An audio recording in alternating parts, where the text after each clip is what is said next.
Lo ngerasa nggak kalau One Piece lebih dari sekedar cerita fiksi? Ayo kita analisis.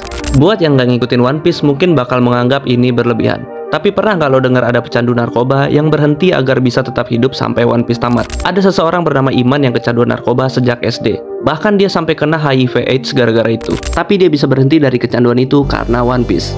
Dan mulai hidup sehat. Karena Iman ingin hidupnya panjang dan bisa menyaksikan One Piece sampai tamat. Jadi One Piece bisa merubah hidup seseorang.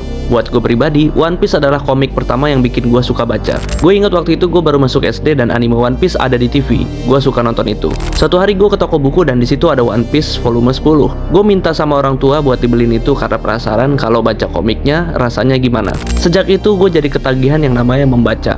Bahkan mulai melebar kemana-mana dari baca komik sampai baca novel dan buku-buku lainnya. Bisa dibilang minat baca gue dimulai dari One Piece. Kemudian ada juga orang-orang yang membuat teori-teori di dunia One Piece yang dimana itu merangsang imajinasi dan kemampuan kognitif berpikir. Yang berarti One Piece dapat merangsang logika dan imajinasi. One Piece juga terkenal sebagai cerita yang dapat membuat para pria menangis. Ketika momen Going Merry dibakar, itu adalah momen di mana banyak pria di seluruh dunia meneteskan air matanya. Momen itu benar-benar sangat menyentuh dan legendaris.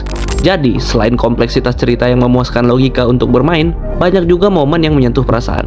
Keseimbangan logika dan perasaan ini jarang ada di cerita manapun. Selain itu ada juga cerita orang-orang yang menikah karena sama-sama suka One Piece. Banyak juga yang mendapatkan teman karena One Piece. Yang intinya One Piece bisa membuat orang-orang terkoneksi. Jadi, secara psikologis dan kehidupan, One Piece bisa sangat berpengaruh bagi mereka yang mengikuti ceritanya. Nah, bagi yang juga ngikutin One Piece, kalian punya nggak pengalaman unik kalian soal ini?